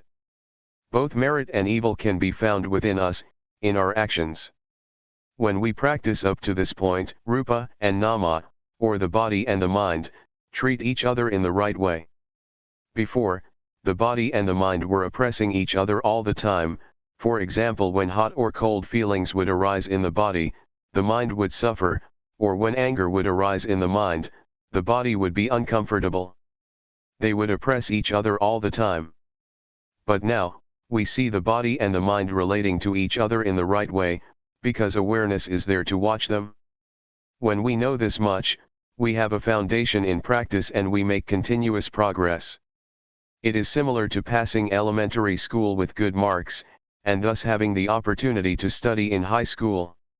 Having a foundation means that we're fluent in watching proliferation arising. This makes us see the concoction that's going on. When the state of seeing arises, we don't get carried away with the proliferation that arises. This seeing is an important principle because it is able to smelt and digest all of the defilements. This compares to studying well and being able to read and understand the meaning. From the state of continuously watching, we come to see convention and suffering. The state of watching gives rise to fluency. It is like having a good tool, it makes us proceed on the road of life all the time, and we don't get to a blind alley. Not seeing suffering, or the suffering connected with the body and the mind makes us grasp onto it, all of which is a burden. When we see clearly, some types of suffering drop off immediately because we see the world as being full of convention. Some of it are material things, others are mental. Even language is convention, the world is full of it. It is called the conventional norm. In the past, I learned many superstitious chants. I used to sit and recite them at night. I had verses for making holy water, for going into the forest, for dressing, for eating, for leaving the house and for catching cows and buffaloes, for all of it. It was over the top. The happiness I got from it was little, if any. It is like a trader in kapok or fiber, he or she gets little money. In terms of merit, it is little merit and it is not lasting. But now, I'm no longer a trader in kapok or fiber, now I'm a trader in diamonds and I get loads of money. Seeing convention makes one able to completely give up on those verses. For example, the chants about the 108 virtuous qualities of the Buddha, belief in various ceremonies, invulnerability verses, which one has to recite until one feels that one becomes big and one's skin becomes tough. These things I have completely discarded. Instead, lightness of body and mind arose. I realized what convention is. Whatever somebody does, I understand it, whoever does right or wrong, I know. When I fell into the well of knowledge, I saw all things in the world as being full of objective matter, ultimate meaning, and changing conditions. I saw that all things have causes and are conditioned. For example, I saw that sometimes an object can be supposed as good, as bad, as likable, or as not likable. Ordinary people assume words like love, hate, like, dislike, beautiful, ugly, they take this person to be good and that person to be not good. This is all quite ordinary, but it makes one not free in seeing. This is called, knowing convention, the norm, and ultimate meaning. On knowing these things the mind is set free because the state of seeing clearly has arisen. Falling in the well of knowledge means to know in all postures and all movements, one knows while walking, while sitting, while seeing, while hearing, etc. This is called the arising of wisdom knowledge. It leads us out of the various problems. Seeing clearly supports our continuous progress. One comes to know what virtue is, what firmness of mind is, what wisdom is. One really makes contact with merit.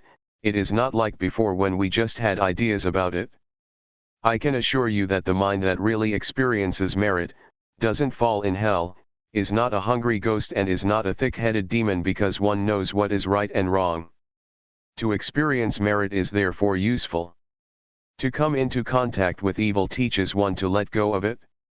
It is similar to having stepped on a thorn. When we see thorns, we don't step on them as before. So, really making contact with merit is for the extinguishing of suffering, for peace, and for liberation. When we stay with virtue, we experience virtue. There is normality in both the body and the mind. The body is in its normal state and the mind is in order. The mind doesn't go up and down, it doesn't run wild. The state of normality of the body and mind is virtue, firmness of mind, and wisdom, thorough understanding, arising, which keeps purifying the mind and sets it free. Knowing the causes and conditions makes one not stupid, not deluded, and one is able to contact sila, samadhi, panya. This is called the training in virtue. It is the virtue that arises from the path of practice. The state of watching and then seeing, and having seen, not being caught up, is the genuine path to overcome suffering. When one watches continuously, the mind will be purified. It is the living of the spiritual life. This is the way to come in touch with virtue. Always stay with this state. It is the training in sila. It is the virtue that melts and eats up the corruptions of mind, and one is able to let go of evil, do what is good and purify the mind. It can be taken that the training in virtue is really advantageous. It is not the kind of virtue that one recites in a ceremony. Right now, in carrying on with one's life, one can find virtue. One is then someone with real virtue. Sila makes the body, speech, and mind normal. At this stage, we have really become a human being, and really closed the door to hell and the evil destinations, because we know the path, we know virtue, firmness of mind and wisdom through experience. It is not knowing through memory, thinking or figuring things out. Rather, we meet and see, we experience sila, samadhi and panya, we experience the noble path and the spiritual life, brahmacharya, which is purity. Before, it was as if there was more than one person inside. One person was the watcher, one person was the thinker, and the one who made movements was still another person. But now, in the state of watching, all three come together as one. The state of watching arises when developing awareness with the movements of the rhythmic and walking meditation. It makes it easy to know and see the movements of the body and the mind, the concocting thoughts.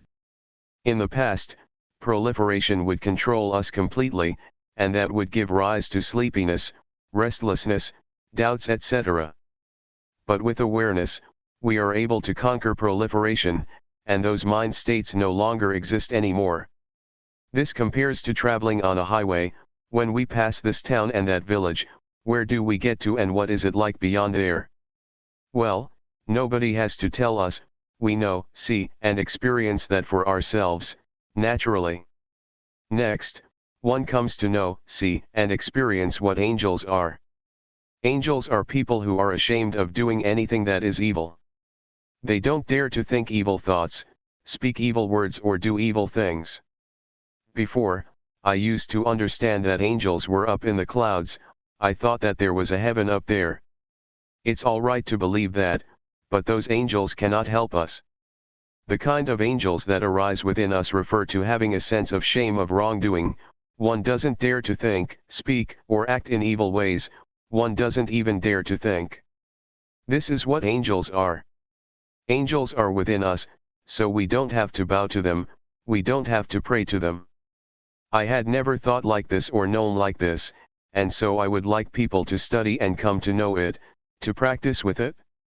One day, as I was doing walking meditation, I thought to myself, this person probably doesn't know, that person probably doesn't know. I thought about my parents, my relatives. I wanted them to do walking meditation, I wanted them to sit down and build up awareness. I thought with loving kindness and compassion, I wanted to help them. Walking on the excellent path makes us go beyond being a man or a woman, being a hungry ghost, a demon, or a devil. One becomes a human being, one who has a superior mind. Someone with virtue, who lives one's life according to the noble path. One abandons what is evil and does what is wholesome. One's mind is like that of the gods. One knows merit and evil, and one genuinely understands Buddhism. This is what the excellent path leads us to see and understand. Religion exists in people's very hearts if those people refrain from evil, perform only good actions and their virtue is pure. But if one still thinks in evil ways, it can be taken that one hasn't reached Buddhism, even when one recites the words Buddhang, Dhammang, Sanghang, Saranang Gacchami, I take refuge in the Buddha, Dhamma, and Sangha. Religions teach people not to have suffering, religions teach people to do good. If one is still suffering, one is not reckoned as one who has reached the religion. One's life might become blemished, it might go downhill. When we arrive at religion, we relinquish evil and do only what is right. This compares to someone who does certain things, until he or she makes a living with it and is stable in it. He or she is able to depend on it, in order to live his or her life. This is how we experience things. The state of watching and then seeing, and when seeing, not being caught up, is the most concise action. It is like the Dhamma is really in our fist, we don't have to do a lot. Before, I was in a mess, I clung to ceremonies, clung to others and believed in rituals. I was even afraid of my own thoughts, because with thoughts come doubt, fear, love, and hate. But when full awareness arose, I wasn't like that anymore because I determined to only just watch. It was as if my life came down to just doing that much. Studying and practicing until one reaches the state of watching and seeing, and not getting caught up, is the point of completeness, the point where all things come together. It is the diamond of the Dhamma, because one is able to smelt the fetters, 10 deep-rooted and subconscious tendencies in the mind. Seeing Rupa and Nama, seeing suffering, seeing convention and seeing the mind proliferating, gradually diminishes the ego. The mind gradually turns into one of a human being, which means that there is morality as a refuge. The way to hell and the bad destinations is closed off, because one refrains from evil, only does what is good and really makes the mind pure. The door of the truth is opened, the mind is free because one can destroy the ego. One abandons the first 3 fetters, namely, personality view, doubt, and attachment to precepts and practices. At this point, the mind changes and comes to see and understand. Before, it was as if the ego was hiding by the door. But now, the watcher keeps a watch over the door. As soon as the ego appears, it is discovered and the ego falls apart because it can't endure verification. It could be compared to a tree that has fruit, as soon as one shakes it a bit, some fruits will fall down.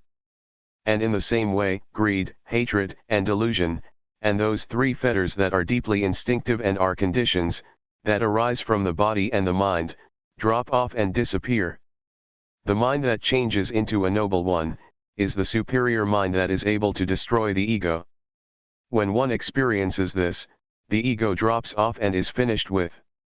It is as if wholesomeness and unwholesomeness, or dirtiness and cleanliness are separated. Being a noble one is to have this kind of excellent mind, this is how the mind changes. It is not a matter of changing clothes, or changing one's words, it is not a matter of ordaining, using this or that ceremony, that is just convention, that is being a monk through convention. But when one is a noble individual, one is far removed from suffering and defilement. Suffering and defilement are the enemies of life.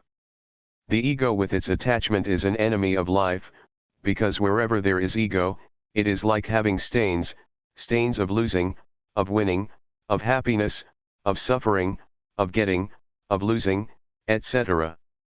When one can relinquish the ego, it is like having a dilapidated car that gets fixed up, and restored to its normal condition. The body and the mind are the same. The path of Dhamma takes us to this point. It is the excellent path, it is number 1, it is the superb path of life. When reaching this point, one experiences what it is to be a noble one. The mind that makes this shift, is a diamond of Dhamma, it is the doorway to truth.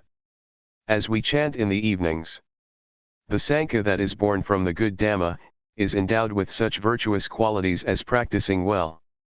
Being born from the good Dhamma, is right here, the noble Sankhya is born right here. It is born from developing awareness, until one reaches the very state of watching and seeing, and on seeing not being caught up. This state of watching is the path, it is the spiritual life. If one compares it with the road, it is a smooth highway. Lust, irritation, conceit, and attachment to views and opinions, that one used to have and was caught up in, dry up. Comparable to fruits that are, all shriveled up, still in the tree. Purity arises, it is high sila, high samadhi and high panya. It is the aggregate of virtue, firmness of mind and wisdom, and they get better all the time. The body doesn't do anything bad, speech doesn't say anything bad, and the mind doesn't think anything bad. One is separated from evil and one gets further and further removed from enemies. Suppose, before, we were driving very slowly along a bumpy road full of holes. As soon as we get to the smooth highway, we can drive at ease and we don't get stuck, we can keep going. One becomes skilled at being in the state of watching, seeing because of watching, and on seeing not being drawn in, it becomes more and more an art. Whatever one does, if one is an artist, one can do it excellently. For example, a painter who uses just a single pen or a single brush. He or she is able to fluently produce an image of a mountain. It is a magical thing that improves continuously. I try to bring up comparisons through using convention, because the truth is sometimes hard to put into words. When the state arises where there is supreme virtue, firmness of mind and wisdom, the supreme spiritual life and supreme purity, one abandons the various things that used to intervene, both in the body and the mind, it changes altogether. Whatever passes, whatever one experiences, one really knows and sees it for oneself. It is like when we finish something, we know that it is finished. One reflects on the Dhamma that one knows and sees and liberated one, how did it arise? There is more and more a sense of separation and reflection, happiness and joy arise. It is comparable to being pulled along by a current, going to the sea, one doesn't have to make any effort. Or it is like a strong man, he is able to lift up weights immediately. It is the same with the paths and fruits of practice, from the first stage of enlightenment upwards. It is smooth and refined. This can destroy the ego, and the defilements starve. At this stage, no perception arises and there is no, deluded, identification, it feels like it's hard to think and get carried away. To go back and think in ways that make one be something or other, makes one's hair stand on end. Anyway, neither the mind nor the body would be caught up in it. The corruptions of mind shrink back. One can no longer think like that. Old perceptions have disappeared. It is as if one is born anew. Having arrived at this point, it seems as if the ego is gone. There is nobody left. The self has been burned up by knowledge. It is like shriveling up. It is the ending of all perception. The mind is free. It is as if a state arises that is parted, and disconnected, it looks vague and indistinct. The five aggregates that one used to cling to, that were the germ, now don't get anything to eat and so they starved and a separation takes place. Before, form, feeling, perception, volition and consciousness would work together, but they would each have their own function. Now, they dried up, everything shriveled up, as if they had become loose and come apart. Sometimes I would still be deluded enough to connect them, but they wouldn't hold together, even when connected, there were only just processes. All speech and all thoughts were purely just processes only. It was the end of proliferation in life, the finish of craving and attachment. When reaching this state, one knows that the paths, the fruits of practice and nibbana, really do exist. One knows that non-birth, non-aging, non-sickness, and non-death, really do exist. Luangpor Teean knew this matter, right at this point. The Buddha, the Dhamma, the noble Sankhya, the paths, the fruits, and nibbana, really exist. We are really able to be liberated in this lifetime. Teaching people to know this matter, can be taken to be the greatest thing in the life of human beings. It is better to teach people to reach this final goal than to teach generosity, because this leads to the end of suffering, the end of being. This is the most excellent thing. If this state arises, then help to support this teaching. If there is nobody to talk about it, there won't be anybody to listen to it, and the Dhamma will completely disappear. I consider talking about the truth to be my profession. When one takes the truth as one's profession, one has to talk. If nobody shows people how to practice, it will be the end of the truth. If you are interested to study and practice, I will arrange food and a convenient enough place, a hut or a meditation hall for you to use, so you can try out training yourself. Before, I used to live out in the country, far from civilization. When many people would come to practice, there would be a problem. Sometimes there would be a deficiency of things, which would make it inconvenient for the practitioners. But at present, I have a place, and if you're interested, I will look after things. I will be your friend as far as I can. We will share happiness and suffering. Don't suffer by yourself. I'm sure that I won't lead you along the wrong path, because I have discovered the path to some extent. When seeing suffering, one discovers suffering. When seeing something that is wrong, one overcomes what is wrong, and when one discovers the path, one can reach the final destination. No matter whether you are ordained as a monk or not, I have a place prepared for you. If you have suffering, don't do anything else. I really have found the way out. It is the number one way. Reflect on this, but you shouldn't just use reasoning. You shouldn't create conflicts or just have blind faith. Don't be averse to anything. These words are just words. Once they have been received, they might disappear, but if you're interested, try out to practice. If you read these words and immediately confidence arises, it is not right. First, practice. If, having practiced, results arise, then be confident. If, having practiced, there are no results, then find another method.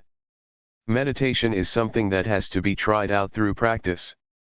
When one experiences it by oneself, one's actions will sort things out, or destine the course of one's life, by themselves. It is not a matter of figuring things out or memorizing. One must put things into practice and one must experience things for oneself. Being aware is to develop the four foundations of awareness. Anybody who turns up the hand or makes other movements, and is aware of it, is practicing in the right way, because awareness is the sprout of enlightenment, that is, it makes wisdom spring up. One must start up from this point of making use of movements. It really is the birthplace of the four foundations of awareness. This really is the excellent path. It is called, Agamagko Visuddhya, the excellent path for purification. Buddha arises from building up a lot of awareness. One has to do that oneself and practice oneself.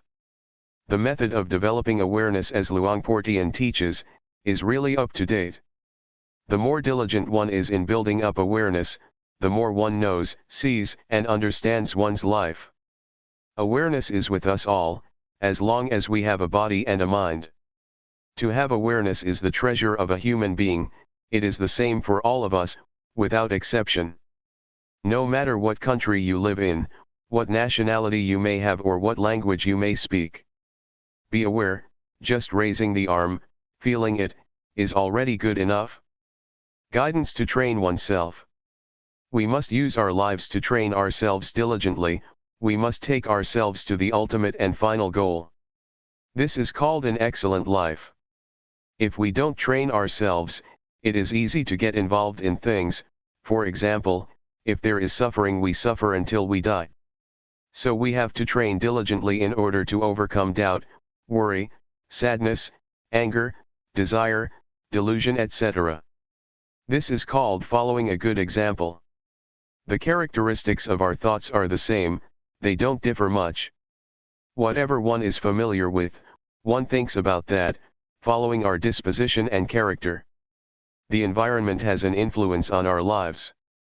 For example, someone is born in a good family but the environment is no good, and it gives that person information that is no good. the result is that that person receives bad information. A bad past leads life to delusion and bad actions. This is a law of nature. There are certain states of mind that we shouldn't surrender to, such as doubt and worry, because we still have a way out. Try to reflect on the examples that good people set. The Buddha, for instance, he is the founder of a religion, the enlightened one, the one who clearly understands the world. We should study his example, so that we will understand why the Buddha, the Dhamma, the Sangha, religion, merit, heaven, and Nibbana, really do exist. If we still have doubt about this, it means that we still have suffering. We must understand these matters clearly and go beyond doubt. If one still tries to figure these things out, still doubts and worries, one still suffers. These things should be understood clearly and doubt should be done with, because there are teachers that can teach us how to know and see these things. In the past, I heard that Luangpor Teean Jidasubho was a teacher who taught how to clearly understand merit and evil, heaven and hell, and the paths and fruits of practice. Since I had doubts about practice, I went to study with him. When I first set out to practice, I still held on to views and opinions, and didn't accept certain things that Luangpor taught. I would use reasoning to contradict his teachings, and consequently like and dislike would arise. These things are hindrances that prevent knowledge and understanding from arising in practice. Therefore, when a teacher gives advice, one should first study and try it out through practice. Luangpor Teean taught me to develop awareness, which I had never come across or seen before. He taught me to have sati, and to be diligent in building up lots of awareness. Awareness, as I had learned it as a child, and at the time that I was studying the Dhamma, meant to recollect. I had trained in awareness with other methods, for example the kind of meditation where one sits with eyes closed and recites a mantra, in order to make the mind peaceful. I used to do it that way. Everybody seemed to be teaching like that, to sit with the back so straight that one starts to sweat and one gets backaches. Some people are very serious and force themselves. That's the way that I used to do it. I trained in this until the mind became peaceful, and happiness arose which was pleasant. When I trained with Luangpor Teean, he taught me to be aware and not to go for peacefulness. He taught not to control thoughts but to just know indifferently, which was certainly a strange way of teaching. Before I could catch the awareness in practicing, there were definitely many things that snared me. Sometimes, I fell back to my old practices, and as soon as I would raise my arms to do the rhythmic meditation, I would go back to being peaceful and stay with happiness, because that was more convenient than diligently knowing. An old man of over 70 practiced together with us. He advised me not to just sit there being peaceful, because that is not useful at all, but rather, to be diligent in building up the quality of knowing, to be aware while making movements. He kept guiding and looking after me. In the end I asked myself, what's the point of being fooled by thoughts? That's just an old habit. Let's train and be diligent in building up the quality of knowing. One has to control oneself by determining that, if I get lost in proliferating thoughts, I will try to be aware by making use of objects to know, such as movements of the hands. As soon as one turns up the hand, one really feels it, one really sees it by oneself. Whenever the hands move, one is aware. When one can catch the feeling of moving more and more often, proliferation gradually diminishes. In this way, I got a foundation and really saw results. Previously, I used to think about the future and the past, but now concoction would stop on seeing thought, and I would stay with the present, stay with the movements. One really knows the movement of turning up the hand, one doesn't have to wait for even a second. One knows again and again, one really knows many times. When there is truly a lot of knowing, one becomes diligent in building up the quality of knowing continuously, just as when one keeps diligently working and gets lots of work done. So, if one really catches the quality of knowing, and one is really diligent in building it up, one gets plenty of knowing. It is useful to have lots of knowing, because whenever one gets lost in thoughts, going all the way into the past or the future, the quality of knowing pulls one back, so that one doesn't easily flow with thought. Whenever one is swept away with proliferating thoughts, one immediately comes back, one is really able to come back. We're able to train and give rise to the quality of knowing in the various postures, for example, while doing walking meditation, or making movements with the arms. Whatever you take hold of, know it. The breathing, know it. Just have only this quality of knowing, and you will have a foundation. Before, I used to stay with the breathing. I would recite a mantra and seek peace, I would force myself to be peaceful. It is useful to practice like that because one gets peaceful and understands what peace is. But when I reached this state of knowing, I understood that the state of being aware and awake is something different from peace altogether.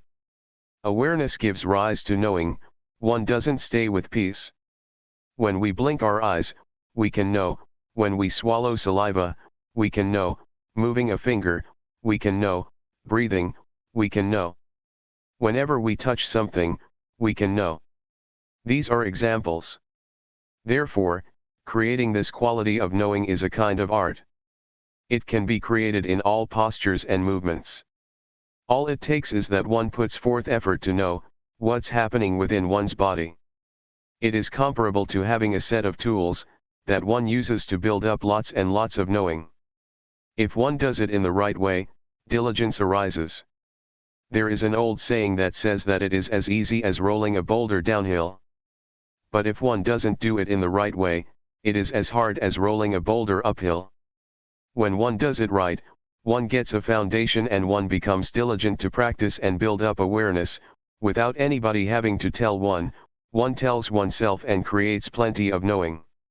One becomes diligent to know in using one's daily life, always trying to find ways to be aware. Even though at times people or friends cause us to get lost, we make effort to avoid that. We are careful to take the chance to know for ourselves the things that arouse knowing. Nobody has to tell us.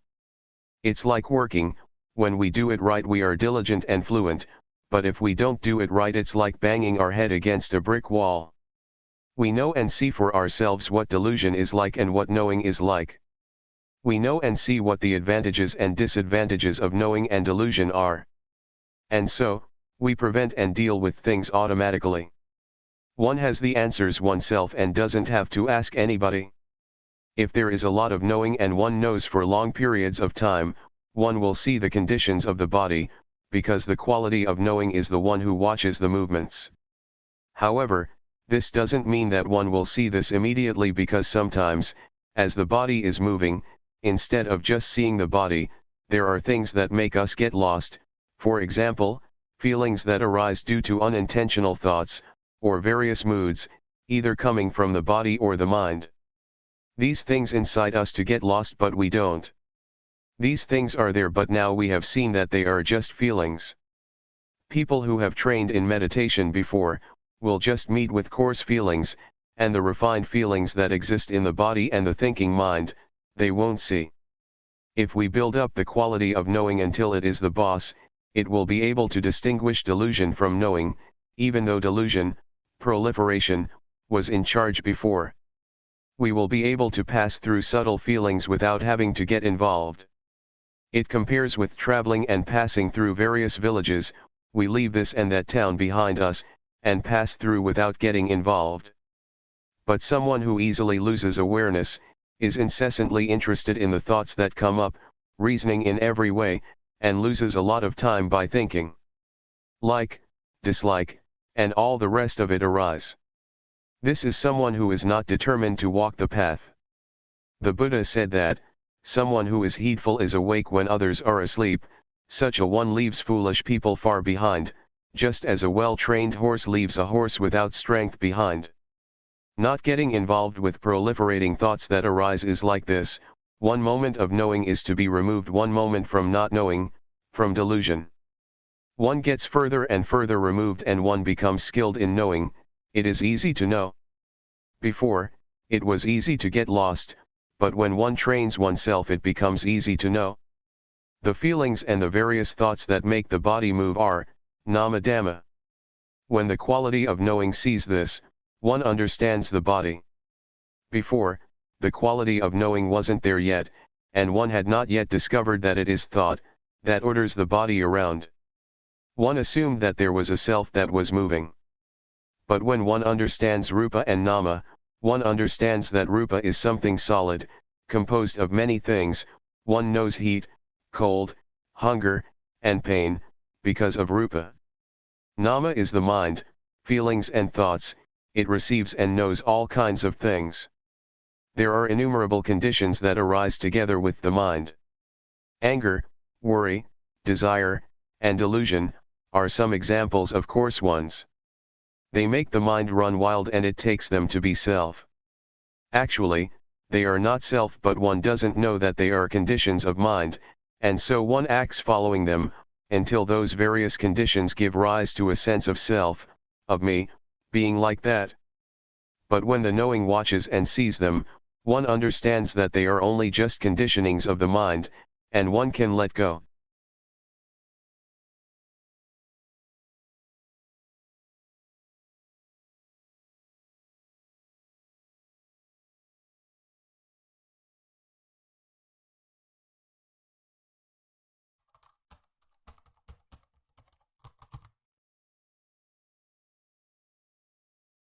May all beings be at ease, whatever living beings there may be,